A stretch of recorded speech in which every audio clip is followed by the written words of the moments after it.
Marc-Olivier Fogiel. L'interview. Bonjour Noël Legrette. Oui, bonjour. Vous êtes le vice-président donc de la Fédération française de foot chargé des affaires économiques, l'un des plus proches de Raymond Domenech. C'est vous qui avez donc négocié l'hôtel et c'est vous aussi qui avez négocié les primes, donc deux sujets tendus du moment. Ramayad hier qui appelle à la décence en temps de crise et qui veut des résultats plutôt qu'un hôtel clinquant. Vous lui répondez quoi ce matin ?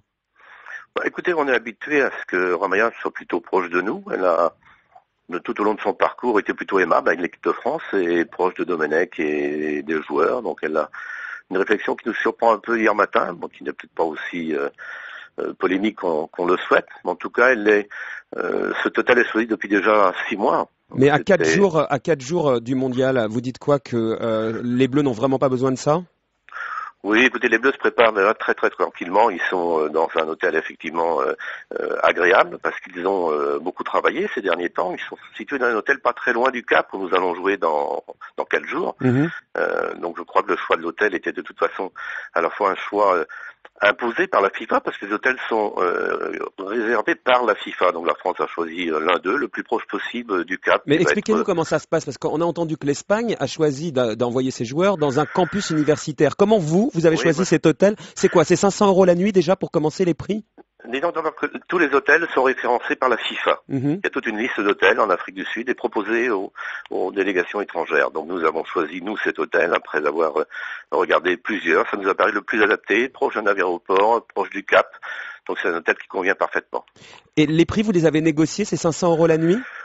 Les prix sont élevés, certes, mais sachez que la FIFA prend en compte l'hébergement complet de l'ensemble des délégations. Donc c'est pas une dépense fédérale, c'est une dépense qui est compensée par la FIFA. C'est-à-dire, je comprends pas bien, c'est-à-dire que c'est pas vous qui payez, c'est la FIFA qui paye ? Oui, la FIFA verse à chaque délégation, quelle qu'elle soit, une somme importante, charge à elle de rester dans l'équilibre. Donc si vous en dépensez moins, ça reste dans votre poche. Si vous en dépensez plus, c'est vous qui compensez. C'est ce que vous nous racontez ce matin. Oui, ça fait un peu ça, oui. Et là, le prix, c'est 500 € la nuit ?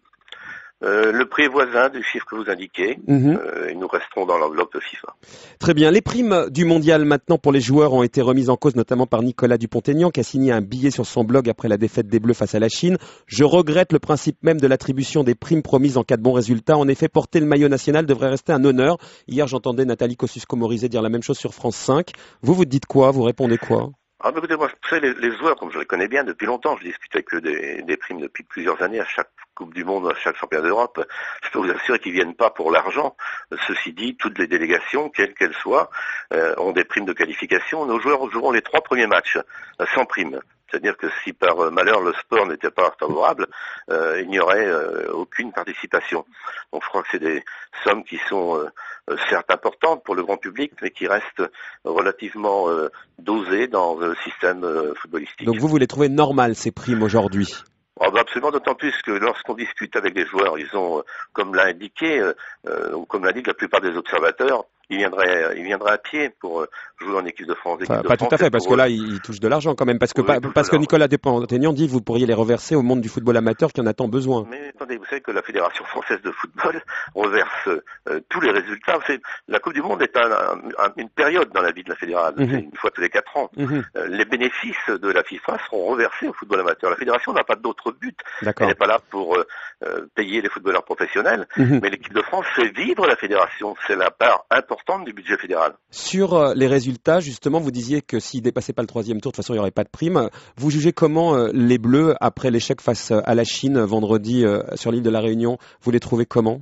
Écoutez, je trouvais déjà qu'en ambiance générale, ils sont très proches, très solidaires, sensibles aux critiques, mais assez sûrs d'eux. Je trouve que le match contre la Chine, c'est vrai, en résultat, n'a pas été bon. Mais vous avez été déçus quand même, non ?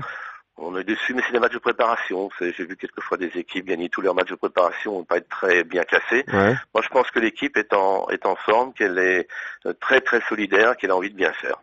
Pour terminer, le contrat avec Laurent Blanc n'est toujours pas signé. Qu'est-ce qui coince ? Rien du tout. Je crois qu'il y a des choses en son temps.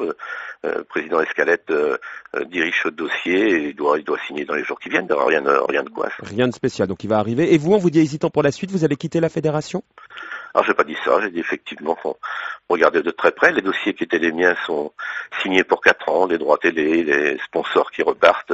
4 ans, c'est long, donc on verra bien. D'accord. Merci beaucoup, Noël Legrette. On va reparler de Ramayad dans un instant avec Guy Carlier. Vous dites qu'elle est bienvenue en Afrique du Sud ?